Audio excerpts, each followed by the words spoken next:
जय हिंद। मैं विकी कुमार आपका स्वागत करता हूं विकास स्टडी पॉइंट पर। सो डियर स्टूडेंट्स, हमने फर्स्ट चैप्टर का क्लास 12 चल रहा है हमारा समस्या अर्थशास्त्र का फर्स्ट चैप्टर का हमने 2 पार्ट कंप्लीट कर लिया है। अब बारी थी आपकी पार्ट थर्ड की।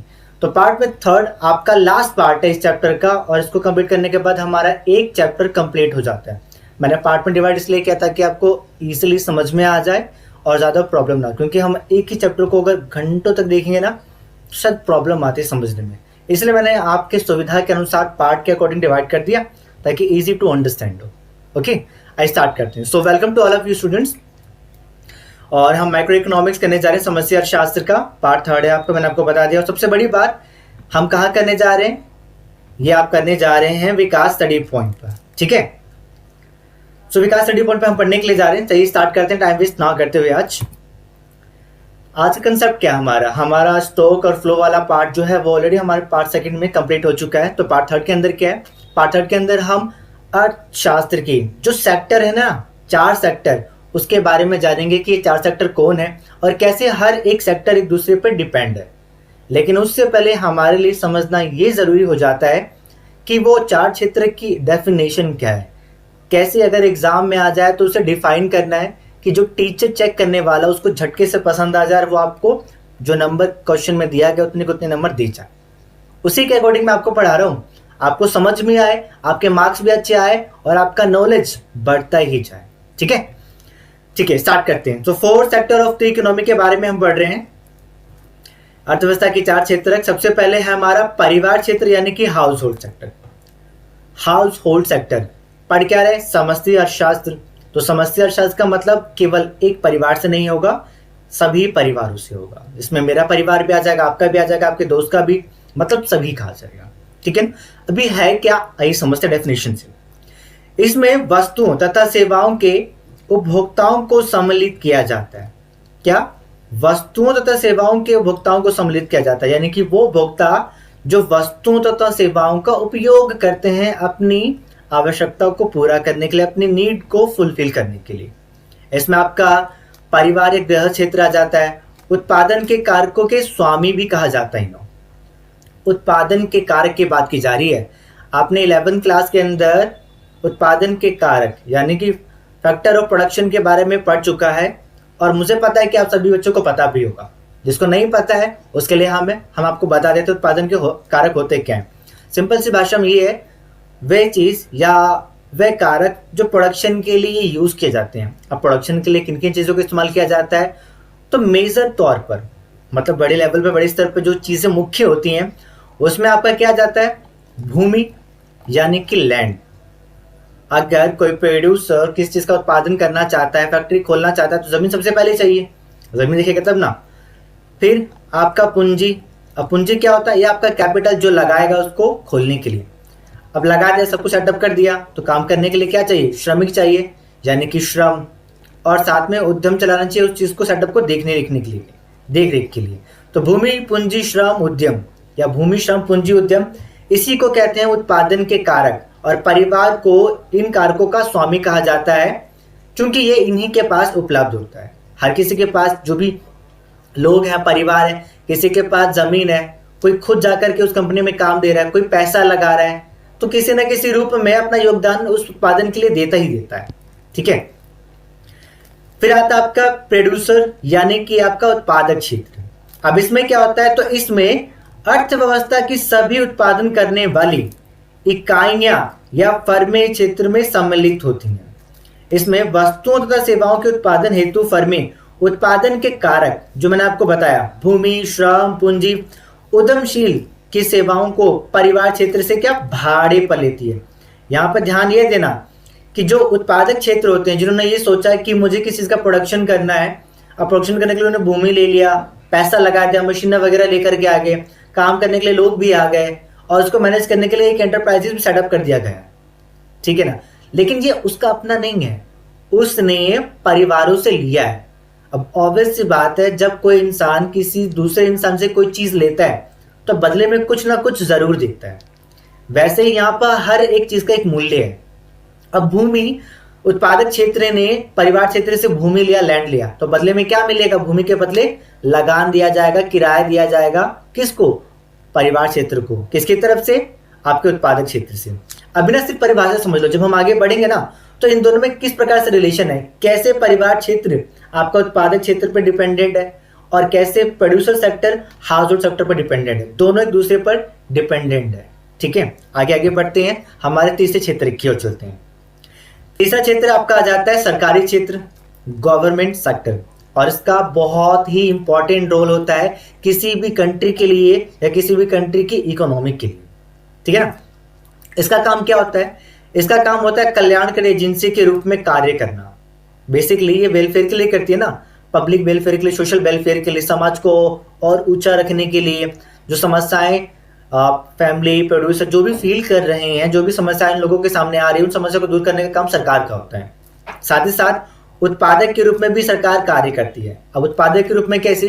क्योंकि गवर्नमेंट की भी तो बहुत सारी कंपनियां होती है ना, वो कंपनियां भी तो बहुत सारी चीजों का प्रोडक्शन करती है, तो इस तरीके से ये एक कल्याणकारी एजेंसी के रूप में भी कार्य करती है, प्रोडक्शन सेक्टर के रूप में भी कार्य करती है। तो ये दोनों की भूमिका निभाने का कार्य करती है। ठीक है ना। सो इन इंग्लिश की अगर मैं बात करूं, जो इंग्लिश के स्टूडेंट्स उनको भी बता देता हूं, in this the government is involve as a welfare agency and as a producer. Welfare agency का मतलब हो गया कल्याणकारी एजेंसी के रूप में, और प्रोड्यूसर का मतलब वही उत्पादक के रूप में, मतलब किसी भी चीज का उत्पादन करना, जैसे गवर्नमेंट की जितनी भी सारी कंपनियां होती हैं।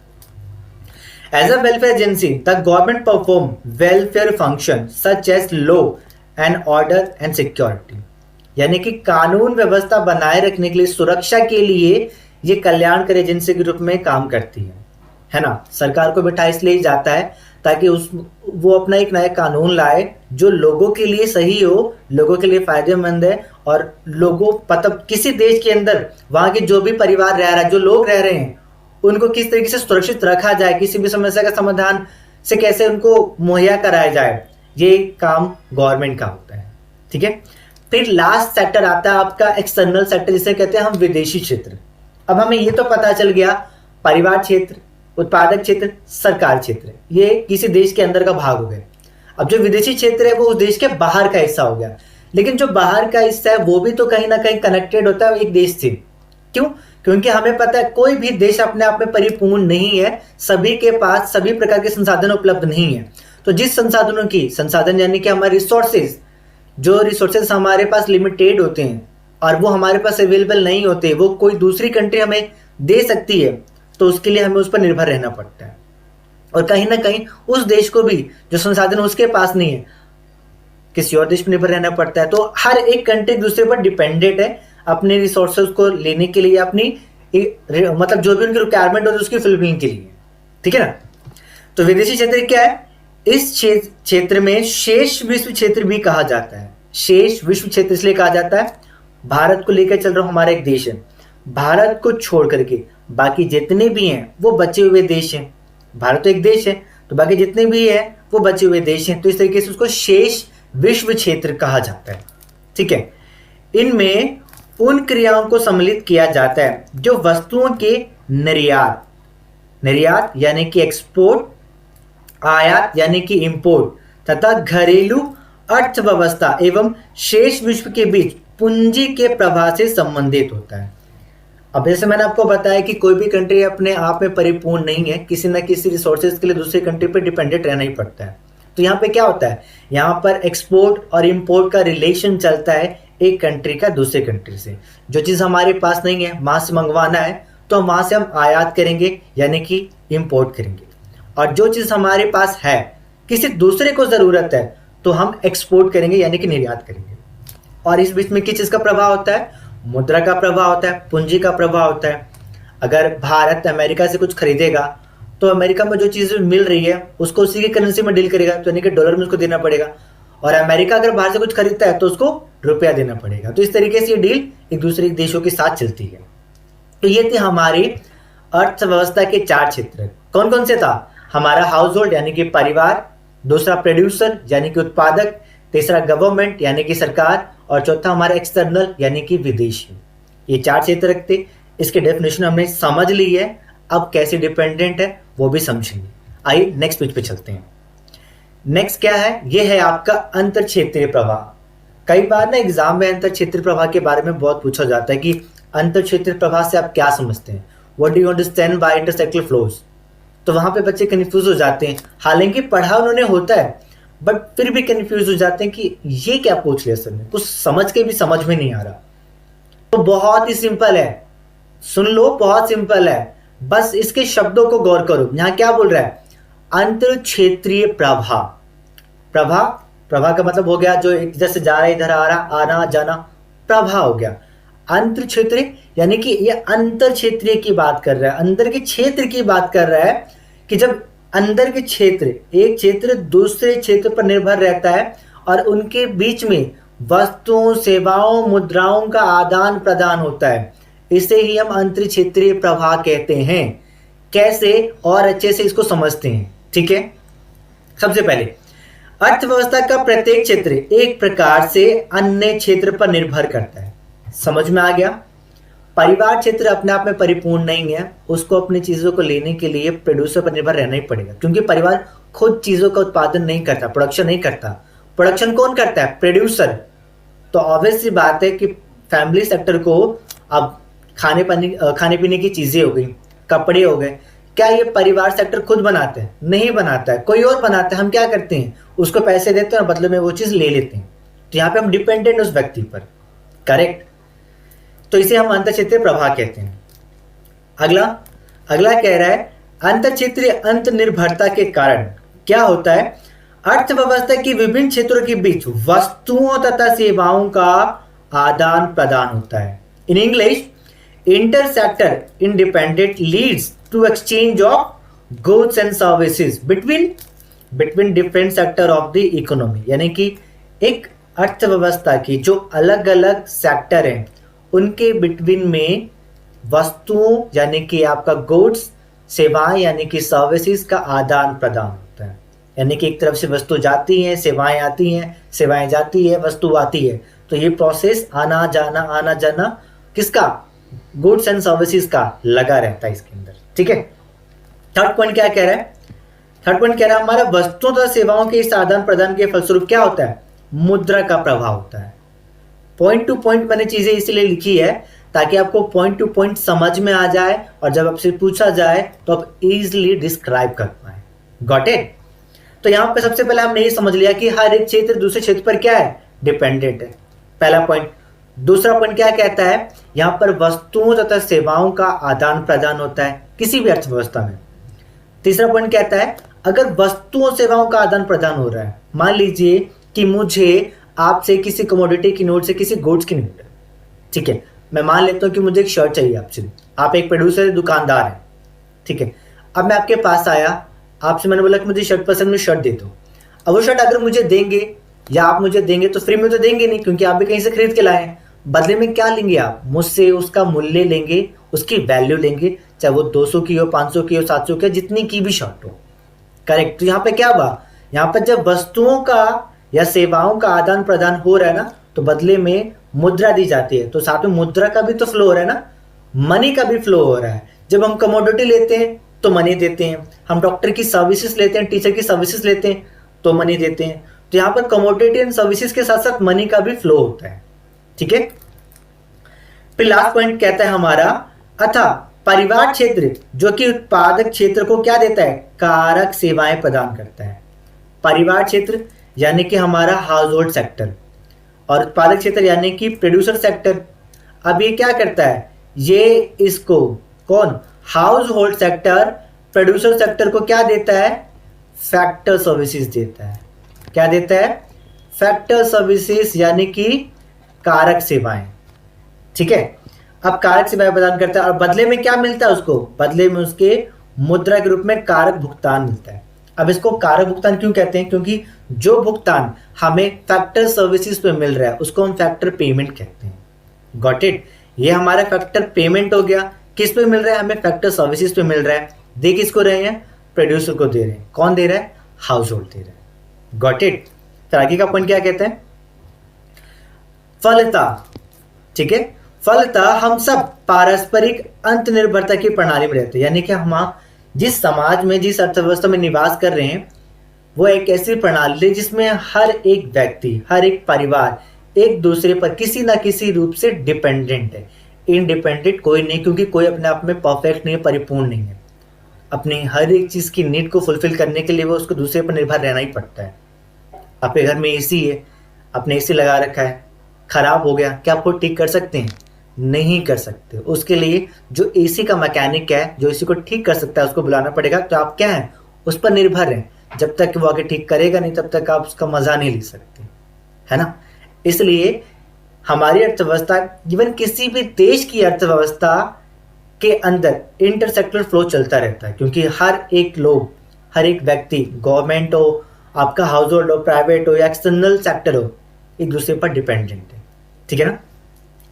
अब एक चीज नई जानने को और मिलती है, क्या? ध्यान सुनिएगा।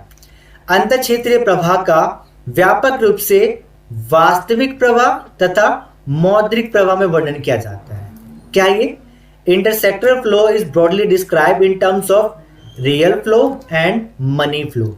अब रियल फ्लो क्या है, मनी फ्लो क्या है, इसी को हम आगे समझेंगे। मैंने तुरंत इस चीज को इसलिए बताया ताकि समझना हमारे लिए ना बहुत ईजी हो जाए। और जो आपका ये रियल फ्लो और मनी फ्लो है ना, सच्ची में बहुत आसान है यार। आपको पढ़ा रहा हूं ना मैं, आपको बस पढ़ाते पढ़ाते मुझे और स्ट्रॉन्ग हो ही जाएगा और आपको मजा आएगा समझ करके, जो चीज आपको पता नहीं थी। ठीक है, आइए जानते हैं कि आपका रियल फ्लो यानी कि वास्तविक प्रवाह होता क्या है। सुनिए, वास्तविक प्रवाह का अभिप्राय अर्थव्यवस्था के विभिन्न क्षेत्र में वस्तुओं तथा सेवाओं के प्रवाह से। यहां पर नोट करने वाली बात क्या है? वस्तु यानी कि गुड्स, सेवाएं यानी कि सर्विसेज, इसका क्या हो रहा है? प्रवाह हो रहा है, यानी कि फ्लो हो रहा है। केवल real flow refer to the flow of goods and services in different sector of the economy, यानी कि अर्थव्यवस्था के जो अलग अलग क्षेत्र हैं उनके बिटवीन में सिर्फ गुड्स एंड सर्विसेज का फ्लो माना जाता है। मनी को काउंट मत करना, यहां पर केवल गुड्स एंड सर्विसेज के बारे में बात की गई है। आइए मैं आपको एग्जांपल के जरिए समझाने की कोशिश करता हूं। ठीक है, आगे सुनिए पहले इस पॉइंट को। इस क्षेत्र में केवल वस्तुओं तथा सेवाओं का ही आदान प्रदान होगा, सिर्फ वस्तु और सेवाएं, goods and services and nothing. परिवार क्षेत्र मुद्रा के बदले वस्तुओं तथा सेवाएं प्रदान करती हैं। मतलब जो हाउस होल्ड सेक्टर है वो क्या करती है? मुद्रा के बदले वस्तुओं तथा सेवाएं प्रदान करती है, जिससे वस्तुओं का प्रवाह कहते हैं। कैसे? आइए मैं आपको इस एग्जांपल के जरिए समझाने की कोशिश करता हूं। ये हम पढ़ रहे हैं वास्तविक फ्लो यानी कि रियल फ्लो। अब कैसे होता है? देखो, ये है आपका परिवार क्षेत्र, ये है आपका उत्पादक क्षेत्र। अब जो परिवार क्षेत्र है वो कारकों का स्वामी होता है। अब कौन से कारक? तो ये कारक है आपके लैंड, कैपिटल, लेबर, एंटरप्राइजेस, यानी कि भूमि, पूंजी, श्रम और उद्यमशीलता। ठीक है, ये क्या है? ये फैक्टर सर्विसेज हैं जो किसके पास होते हैं? कौन इसका मालिक होता है? इसका मालिक होता है हाउस होल्ड सेक्टर। और ये देख इसको दिया जा रहा है, तो देखो ये जो एरो आपका दिख रहा है, ये एरो कहां जा रहा है? प्रोड्यूसर सेक्टर की तरफ जा रहा है, यानी कि जो परिवार क्षेत्र है वो प्रोड्यूसर सेक्टर को ये सर्विसेज दे रहा है, ये फैक्टर सर्विसेज दे रहा है। और प्रोड्यूसर सेक्टर क्या दे रहा है फिर? तो प्रोड्यूसर सेक्टर इन चीजों का इस्तेमाल करके जो चीज प्रोड्यूस कर रहा है ना, जिसकी आवश्यकता परिवार क्षेत्र को होती है, वो दे रहा है परिवार क्षेत्र को। दिख रहा है आपको? यहां producer sector house hold sector को क्या दे रहा है? सेल कर रहा है, प्रोडक्शन कर रहा है, किसका? गुड्स एंड सर्विसेज का। गुड्स एंड सर्विसेज ये कौन दे रहा है? ये प्रोड्यूसर सेक्टर दे रहा है आपका हाउस होल्ड सेक्टर को। हाउस होल्ड सेक्टर ने क्या दिया? लैंड दिया, कैपिटल दिया, लेबर दिया, एंटरप्राइजेस दिया। प्रोड्यूसर ने इस चीज को इस्तेमाल करके जो प्रोडक्शन किया कमोडिटी का, गुड्स का या सर्विसेज का, बदले में इसने इसको ये दिया। लेकिन क्या इनके बीच में मनी का फ्लो हुआ? नहीं हुआ। अभी हम किसकी बात कर रहे हैं? केवल गुड्स एंड सर्विसेज की बात करें। तो जो इसके बदले में जो मिलेगा भुगतान, लैंड के ऊपर जो मिलेगा, कैपिटल के ऊपर जो मिलेगा, लेबर के ऊपर जो मिलेगा, एंटरप्राइजेस के ऊपर जो मिलेगा, वो मनी के रूप में मिलेगा, तो वो मनी फ्लो आ जाएगा। इसी प्रकार से जब प्रोड्यूसर सेक्टर ने हाउस होल्ड सेक्टर को गुड्स एंड सर्विसेज दी, परिवार क्षेत्र को जिस भी चीज की आवश्यकता थी उत्पादक क्षेत्र ने वो मुहैया कराया। अब मुफ्त में तो कराया नहीं होगा, तो क्या लेगा? बदले में उसका भुगतान प्राप्त करेगा, यानी कि प्रोड्यूसर क्षेत्र उस सेवाओं के बदले में भुगतान लेगा। तो वो भुगतान कैसे होगा? मनी में होगा, तो वो भी मुद्रा का फ्लो हो जाएगा। लेकिन हम बात करें केवल वास्तविक फ्लो की, तो वास्तविक फ्लो के अंदर केवल वस्तुओं सेवाओं को ही शामिल किया जाएगा, मुद्रा को दूर रखा जाएगा। हम केवल लेबर देंगे, लैंड देंगे, कैपिटल देंगे, उद्यम देंगे और बदले में हमें कमोडिटी मिल जाएगी, प्रोड्यूसर जो भी प्रोड्यूस कर रहा है या जो भी हमको नीड है। तो ये आपका क्या हो गया, आपका रियल फ्लो। अब मनी फ्लो की बात करते हैं। मनी फ्लो क्या है, तो डेफिनेशन, कुछ पॉइंट्स एंड देन एग्जांपल। ठीक है, मनी फ्लो तो मौद्रिक प्रवाह से अभिप्राय अर्थव्यवस्था के विभिन्न क्षेत्र यानी कि different sector of the economy. इसमें क्या होता है, मुद्रा का प्रवाह होता है। किसका प्रवाह होता है, फ्लो ऑफ मनी, केवल मुद्रा का। यहाँ वस्तुओं का बात नहीं करेंगे, सेवा की बात नहीं करेंगे, उसके बदले जो मिलता है हम केवल उसकी बात करेंगे। इस क्षेत्र में केवल मुद्रा का प्रवाह होता है।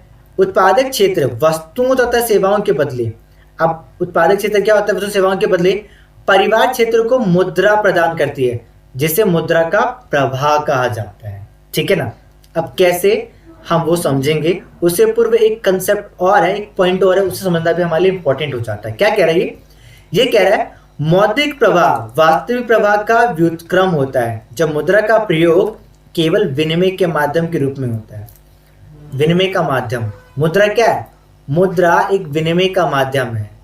ठीक है, यानी कि ये क्या है, मीडियम ऑफ एक्सचेंज है। यानी मुद्रा एक ऐसी वस्तु है जिसका हम इस्तेमाल करके किसी भी वस्तु को खरीद सकते हैं, है ना, चाहे वो कुछ भी हो। यानी कि वो हर एक वस्तु जिसका कोई मूल्य निर्धारित किया गया है और वो बिकने के लिए उपलब्ध है, मुद्रा में वो शक्ति है उसको खरीदने की।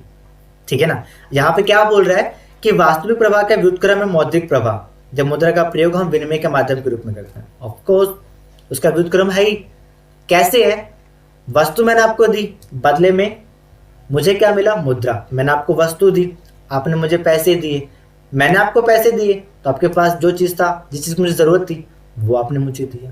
तो इस तरीके से ये लेन देन है, एक हाथ दे एक हाथ ले। अब इसका एग्जाम्पल समझते हैं कैसे। देखिए, दिखने में लग रहा होगा कि आपका बिल्कुल रियल फ्लो की तरह ही है ना, लेकिन यहाँ ध्यान दीजिए, यहाँ पर चीजें बदल गई हैं। एरो आपका वही है, यहाँ से देखो एरो जा रहा है परिवार की तरफ और नीचे से परिवार की तरफ जा रहा है उत्पादक की तरफ, लेकिन चीजें बदल गई। यहाँ पर क्या मिल रहा है, payment of factor services. Factor service कौन सी, वही आपका लैंड, आपका कैपिटल, आपका एंटरप्राइजेज, आपका लेबर, ये फैक्टर सर्विसेज हमने दिया था ना प्रोड्यूसर को, तो बदले में इसने हमने क्या किया, उस पर पेमेंट किया। क्या किया, अब जो हमारा लैंड है यानी कि जमीन, तो जमीन पर हमें क्या मिलता है, तो जमीन पर हमें मिलता है रेंट। ठीक है, यानी कि किराया। फिर आपका आता है लेबर। अब लेबर पे हमें क्या मिलता है, तो लेबर पे हमें मिलता है मजदूरी यानी कि वेजेस, ये हमें लेबर पे मिलता है। फिर आपका आता है कैपिटल। कैपिटल हमें मिलता है हमें इंटरेस्ट यानी कि ब्याज। और फिर आता है आपका एंटरप्राइजेस, इस पे हमें मिलता है प्रॉफिट। तो हर एक चीज का यानी कि हर एक जो फैक्टर सर्विसेज है उसकी अलग अलग चीजें निर्धारित की गई है। तो अगर केवल मैं इसकी बात करता, ये लैंड, लेबर, कैपिटल, एंटरप्राइजेस, तो ये रियल फ्लो में आ जाता है। अब मैं बात कर रहा हूँ इसकी रेंट, वेजेस, इंटरेस्ट, प्रॉफिट की, तो ये मेरा मनी फ्लो आ जाएगा। तो यहाँ पर मनी फ्लो हो रहा है producer towards house hold sector. अब हाउस होल्ड सेक्टर क्या कर रहा है, एक्सपेंडिचर ऑन गुड्स। अब प्रोड्यूसर सेक्टर ने जो चीज़ का प्रोडक्शन किया था वो हमें नीड थी, परिवार सेक्टर ने उसे ले लिया, तो बदले में क्या करेगा, उन वस्तुओं पर व्यय करेगा। जो व्यय करेगा वो किस में होगा, in the form of money, money के फॉर्म में होगा ना। तो इस वजह से को क्या कहा जाएगा, मनी फ्लो कहा जाएगा, मौद्रिक फ्लो कहा जाएगा, मौद्रिक का प्रवाह कहा जाएगा। ठीक है, अब आए समझ। अब मुझे लगता है कि आपको वास्तविक प्रवाह और मुद्रा के प्रवाह में कोई समस्या नहीं आएगी। मुद्रा प्रवाह के नाम से ही समझ में आ रहा है केवल मनी का फ्लो, यहाँ कमोडिटी की बात ही नहीं की जाएगी। और रियल फ्लो की बात की जाए तो यहाँ पे रियल थिंग्स जिसे हम देख सकते हैं एक्चुअल में, वो आपका सर्विसेज हो गया, आपका कमोडिटी हो गया, आपका फैक्टर सर्विसेज हो गया। ठीक है ना। अब अगला कंसेप्ट पढ़ते हैं। अगला कंसेप्ट क्या कहता है हमारा, अब बात कर रहा है आय का चक्रीय प्रवाह, सर्कुलर फ्लो ऑफ इनकम। ये प्रश्न भी बहुत बार पूछा जाता है और इसमें भी बच्चे ना कंफ्यूज हो जाते हैं, जबकि कंफ्यूजन नाम की कोई चीज इसके अंदर है ही नहीं। अभी तक जितनी चीजें हम पढ़ते हुए आ रहे हैं ना, real flow, money flow, fourth sector of economy, intersector flow, वो सारा कंसेप्ट इसी पर डिपेंडेंट है। आय का चक्रीय प्रवाह कैसे, जैसे जल चक्र होता है ना, भाप बनता है, फिर भाप का संघनन होता है, फिर वाष्पन होता है, फिर बारिश होती है, उसी प्रकार से यहाँ पर भी है। लेकिन यहाँ पे अर्थव्यवस्था के रूप में, अर्थशास्त्र के रूप में कैसे समझते हैं ना बच्चों, परेशान होने की क्या जरूरत है। क्या कह रहा है, प्रत्येक अर्थव्यवस्था में होने वाली आर्थिक क्रियाएं, आर्थिक क्रियाएं इकोनॉमिक एक्टिविटी, हर एक पर्सन जो किसी देश में निवास करता है, किसी इकोनॉमी में रह रहा होता है, वो इकोनॉमिक एक्टिविटी करता ही करता है। अब इकोनॉमिक एक्टिविटी होती क्या है, बहुत सिंपल है। इसमें आपका उत्पादन आ जाता है, निवेश आ जाता है, बचत आ जाता है, आय आ जाती है, व्यय आ जाती है। ये सारा का सारा आपका इकोनॉमिक एक्टिविटी यानी कि आर्थिक क्रियाएं कहलाती हैं। ठीक है, तो क्या कह रहा है, प्रत्येक अर्थव्यवस्था में होने वाली आर्थिक क्रियाएं के कारण उत्पादन, आय, व्यय, इनका जो प्रवाह है ना हमेशा चलता रहता है। अब मैं आर्थिक क्रियाएं करूंगा तो होता रहेगा। आर्थिक क्रिया में मैं कहीं काम करने के लिए गया, वहां पे मैं अपना सेवाएं दे रहा हूं, बदले में मुझे क्या मिलेगी, आय मिलेगी। मुझे किसी चीज की आवश्यकता है, जरूरत पड़ी, सामान घट गया घर के अंदर, वहां गया, सामान खरीद के लिए आया, क्या हुआ, व्यय हुआ। ठीक है, आय हुई, आय से मैंने व्यय किया। अब जब व्यय किया गया तो जिसके पास गया होगा उसकी तो आय होगी ना, वो उसी आय का इस्तेमाल करके उन वस्तुओं का और प्रोडक्शन करेगा यानी कि उत्पादन करेगा। तो क्या हुआ, ये तीनों चीज एक दूसरे से संबंधित है। मेरी आय हुई, आय से मैंने व्यय किया। अब जिसको मैंने व्यय किया, मान लीजिए मैं दुकान पे गया कुछ सामान खरीदने के लिए, ठीक है, वो किसी भी चीज की दुकान थी, मैंने उसको पैसे दिए, सामान की जरूरत मैंने ले लिया। अब लेने के बाद क्या हुआ, जिसके पास गया होगा वो पैसा उसके लिए तो वो हमारे लिए वो व्यय है, एक एक्सपेंस है। लेकिन जिसने उस चीज को बेचा है, वो बेचने का पर्पस उसकी इनकम का ही है ना, वो बेच इसलिए रहा था कि उसकी कमाई हो, तो हमारा व्यय उसकी इनकम बन गई। अब उसी इनकम का यूज करके वो क्या करेगा, उसका और प्रोडक्शन करेगा। क्यों, लोग खरीद रहे हैं तो ज्यादा प्रोडक्शन करेगा, तभी तो और ज्यादा बेच पाएगा। तो यहां पर क्या हुआ, पहले आय, व्यय, उत्पादन, ये क्या है, रिलेटेड है एक दूसरे से। ठीक है, आगे क्या कह रहे हैं, उत्पादन जो है वो आय को जन्म देता है और आय के फलस्वरूप ही हम वस्तुओं सेवाओं पर खर्च करते हैं, यानी कि उसकी मांग की जाती है और मांग को पूरा करने के लिए क्या किया जाता है, व्यय किया जाता है। यानी कि आय के फलस्वरूप वस्तुओं तथा सेवाओं की मांग की जाती है और मांग को पूरा करने के लिए एक्सपेंस किया जाता है। Production gives rise to income, goods and services are demanded as a result of income and that is expenditure to satisfy the demand. और एक्सपेंडिचर ही है जो हमारे उस डिमांड को सेटिस्फाई करता है, क्योंकि अगर हमारे पास इनकम आ गई है तो इनकम हमारी डिमांड को जनरेट करता है। मेरे पास इनकम आ गई तो फिर मेरा मन करता है मैं वो भी ले लूँ, मैं वो भी ले लूँ, मेरी डिमांड बढ़ रही है। अब उस डिमांड को पूरा करना है तो मुझे एक्सपेंस करना पड़ेगा, तो एक्सपेंस ऑटोमेटिक हो गया ना। तो इस चक्र को समझिए, यहाँ पर क्या हुआ, उत्पादन से मेरी क्या हुई, इनकम हुई। मैंने प्रोडक्शन किया, प्रोडक्शन करने के बाद मैंने क्या किया, सेल किया, जो भी चीज का उत्पादन किया सेल किया, सेल करने से क्या हुई, मेरी इनकम हुई। अब इनकम से मेरा क्या जनरेट हुआ, डिमांड, यानी कि मेरी मांग जनरेट हुई, मुझे वस्तुओं की जरूरत है भाई, मुझे चाहिए, और डिमांड को फुलफिल करने के लिए मैंने क्या किया, एक्सपेंस किया, यानी कि खर्च किया। अब जो खर्च हुआ मेरा, तो मैंने वहां पे खर्च किया जो वस्तु को बेच रहा है ना, उस वस्तु को बेचने का काम कर रहा है, वो क्या सोचेगा कि मैं इस वस्तु का और प्रोडक्शन करूं क्योंकि इसकी डिमांड बढ़ रही है, तो प्रोडक्शन करना और स्टार्ट कर देगा। इस प्रकार से फिर प्रोडक्शन से फिर इनकम, इनकम से फिर एक्सपेंडिचर, और एक्सपेंडिचर से फिर प्रोडक्शन, और ये प्रोसेस चलता रहता है। इसी को कहते हैं हम circular flow of income. Income का ही तो एक फ्लो है ना, इनकम फिर व्यय फिर प्रोडक्शन, तो ये प्रोसेस कॉन्टिन्यूस चलता रहता है। तो इट्स वेरी सिंपल स्टूडेंट, अब घबराने की बिल्कुल भी जरूरत नहीं है, और मुझे उम्मीद है कि आपको अच्छे से समझ में आ गया होगा, है ना। नहीं आया हो कोई दिक्कत नहीं, कमेंट कीजिए, उसका सॉल्यूशन दिया जाएगा, या थोड़ा सा वीडियो पीछे करके दोबारा से देख लीजिए। ठीक है, चलिए आगे चलते हैं। फिर आपका प्रवाह की चक्रीयता यानी कि सर्कुलरिटी ऑफ फ्लो। अब प्रवाह की चक्रीयता क्या है समझते हैं। कारक सेवाओं की खरीद के लिए उत्पादकों की ओर भुगतान के रूप में किया गया मुद्रा का प्रवाह एक निरंतर प्रक्रिया है। क्या कहा गया, दोबारा समझिए। कारक सेवाओं की खरीद के लिए, अब कारक सेवाएं आपका वही लैंड, लेबर, कैपिटल, एंटरप्राइजेस, ये उत्पादकों की तरफ दिया जाता है, और उत्पादन भुगतान के रूप में क्या करते हैं, मुद्रा का प्रवाह करते हैं, यानी कि मुद्रा देते हैं हाउस होल्ड सेक्टर को। ये बात कर रहा है कि हमारा हाउस होल्ड सेक्टर है, ये हमारा प्रोड्यूसर सेक्टर है। तो जो हाउस होल्ड सेक्टर है वो फैक्टर सर्विसेज देता है, फैक्टर सर्विसेज देता है प्रोड्यूसर को, और प्रोड्यूसर इसके बदले में क्या करता है, मनी देता है। अब हमने ये समझ लिया था ना कि लैंड पर हमें क्या मिलता है, लेबर पे क्या मिलता है, कैपिटल पे क्या मिलता है, और एंटरप्राइजेस पे हमें क्या मिलता है। अब आगे बढ़ते हैं। इसी प्रकार उपभोक्ता वस्तुओं एवं सेवाओं की खरीद के लिए परिवारों से उत्पादकों की ओर किया गया भुगतान मुद्रा के प्रवाह की निरंतर प्रक्रिया है। ठीक है, यहाँ पे भी मुद्रा का प्रवाह के बारे में बताया गया, और यहाँ पे भी। यहाँ पे क्या हो गया, ये हाउस होल्ड हमारा, ये प्रोड्यूसर है। अब प्रोड्यूसर क्या, इसने जिस भी चीज का प्रोडक्शन किया, हमारी गुड्स एंड सर्विसेज हो गई, वो हाउस होल्ड को दिया। तो हाउस होल्ड फ्री में तो लेगा नहीं, और ना फ्री में देने वाला है, तो बदले में क्या करेंगे, इसके बदले एक्सपेंडिचर करेंगे, यानी कि भुगतान करेंगे।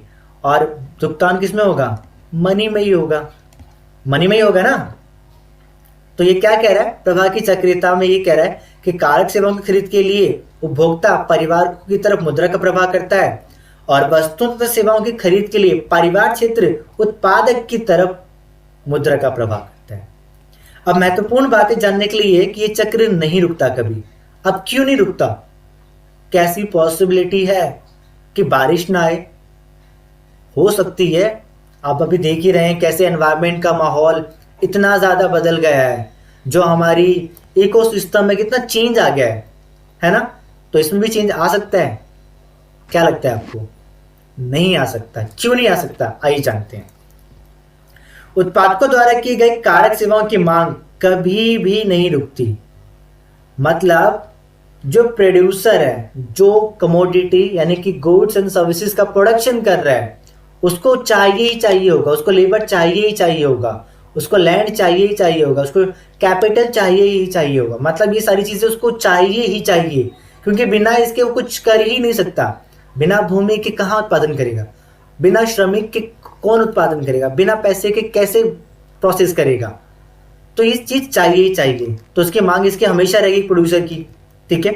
दूसरी, उपभोक्ताओं द्वारा उपभोक्ता वस्तुओं एवं सेवाओं के लिए मांग कभी नहीं रुकती। हम किस लिए कमा रहे हैं, हम पैसा किस लिए कमा रहे हैं, ताकि हमारी ज़रूरतों को पूरा कर सकें। हर किसी को एक अच्छा फैमिली अपने आप को और अच्छे लेवल पे ले जाना चाहता है, तो वो अच्छा घर, अच्छी चीज़ें सोचेगा कि मेरे पास कार हो, बाइक हो, अच्छा घर हो, बड़ा घर हो, सुंदर घर हो, मैं अपने बहुत सारे सपने को फुलफिल करूं। तो क्या वो सारे के सारे सपने किससे फुलफिल करेगा, वस्तुओं और सेवाओं से तो करेगा ना, जो उसके एक्चुअल में नीड है। तो उसकी मांग कभी कम होगी नहीं होगी। उसको जब भी जरूरत पड़ेगी, आज एक फ़ोन आ गया, 2 साल बाद नया फ़ोन लिया है, फिर 2 साल बाद दूसरा फ़ोन ले आया, वो बढ़ती रहेगी, कभी कम नहीं होगी। इनकम जैसे जैसे बढ़ती रहती है ना, हर एक पर्सन की जो डिमांड की पावर होती है ना, कंजप्शन पावर इंक्रीज होती चली जाती है। ठीक है, इसलिए एक उत्पादक कभी मांग खत्म नहीं करेगा, किसकी, फैक्टर सर्विसेज की, और ना ही एक उपभोक्ता गुड्स एंड सर्विसेज की मांग में कमी करेगा। तो जब ये कभी खत्म ही नहीं होगी, तो फिर सर्कुलैरिटी कैसे खत्म हो जाएगी, करेक्ट। जब ये चीज खत्म नहीं, तो सर्कुलैरिटी भी खत्म नहीं होगी, प्रवाह निरंतर चलता रहेगा। Got it. ठीक है, सो ये था हमारा लास्ट कंसेप्ट, यानी कि आपका चैप्टर फर्स्ट का 3rd पार्ट का कंसेप्ट, और मुझे उम्मीद है कि आपको समझ में आ गया होगा। अब मैं यहाँ पे एक चीज और बताना चाहूंगा आपको। मैंने आपको प्रोड्यूसर और हाउस होल्ड का रिलेशन बता दिया, अब एक चीज और बता देता हूँ मैं आपको पीछे लेके चलता हूँ, यहाँ पे मैं आपको समझाने की कोशिश करता हूँ। ठीक है, यहाँ पे देखते हैं। यहाँ पे मैंने आपको अभी हाउस होल्ड और प्रोड्यूसर के बारे में जान लिया। अब मैं एक हाउस होल्ड, ये मेरा प्रोड्यूसर, और ये आ गया मेरा गवर्नमेंट। अब ये कैसे आपस में एक दूसरे से रिलेटेड है, तो देखो इसका कंसेप्ट समझ में आ गया। अब इसका कंसेप्ट समझ में आते हैं।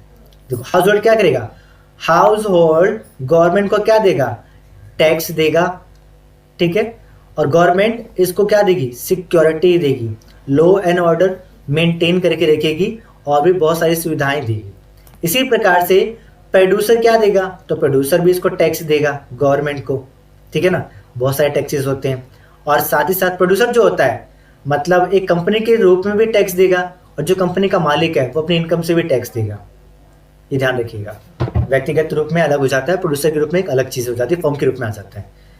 और फिर गवर्नमेंट क्या करेगा, तो गवर्नमेंट इसको बहुत सारी चीज़ों के लिए सब्सिडी देगा, साथ साथ में लॉ एंड ऑर्डर मेंटेन करके रखेगा।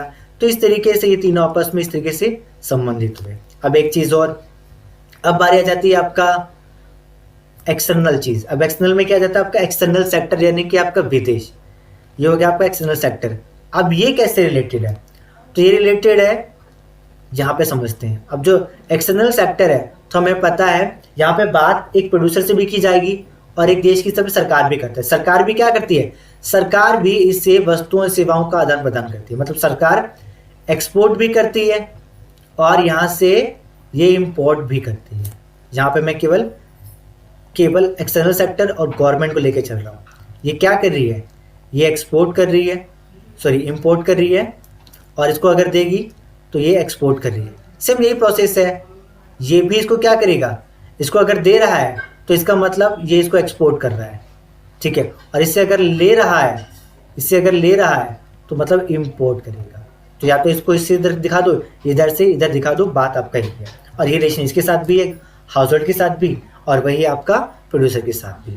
तो इस प्रकार से परिवार के चारों क्षेत्र इस प्रकार से एक दूसरे पर डिपेंडेंट होते हैं, निर्भर होते हैं, यानी कि हर कोई एक दूसरे की जरूरत को पूरा करता है। और इसी वजह से ये अंतर क्षेत्रीय प्रभाव कहलाती है, क्योंकि सब एक क्षेत्र के अंतर्गत ही होता है और अंत निर्भरता के कारण होता है, ठीक है। सो मैं उम्मीद करता हूँ डियर स्टूडेंट्स कि आपको चैप्टर फर्स्ट का लास्ट पार्ट भी अच्छे से क्लियर हो गया होगा, इवन आपको पूरा चैप्टर अच्छे से क्लियर हो गया होगा। अगर कोई भी डाउट आपको आता है, कोई चीज़ आपको समझ में नहीं आ रही है, तो आप मुझे कमेंट करके बता सकते हैं कि ये चीज़ कमी है सर, इसको थोड़ा सा और समझाइए, या कोई भी आपका सजेशन है, आपको लगता है कि ये चीज़ कमी है, इसमें थोड़ा ऐसा चेंजेस आना चाहिए, वेलकम उस चीज़ का मैं करूँगा। आप प्लीज़ बताइएगा और पूरी वीडियो देखिएगा, क्योंकि आपको पढ़ना नहीं है, समझना है, सिर्फ आज के लिए नहीं, फ्यूचर के लिए, आगे वाली हर एक पीढ़ी के लिए को भी तो आपको बताना पड़ेगा ना कि आपके समय में ऐसा होता था। Knowledge is very important, not for marks, for your life also, ठीक है। तो हंसते रहिए, मुस्कुराते रहिए, और एक चीज़ ज़रूर, जो बच्चे नए आए हैं वो विकास स्टडी पॉइंट को सब्सक्राइब ज़रूर करें, क्योंकि सब्सक्राइब करने से आपको नई नई वीडियो के अपडेट्स जल्दी मिलते रहते हैं। और इसको शेयर करना ना भूलें, लाइक ज़रूर करें, क्योंकि अगर आप लाइक करेंगे तो हमको प्रोत्साहन मिलता है और अच्छे से बनाने का और मेहनत करने का, ठीक है। सो ख्याल रखिए अपना, मुस्कुराते रहिए। Thank you so much students.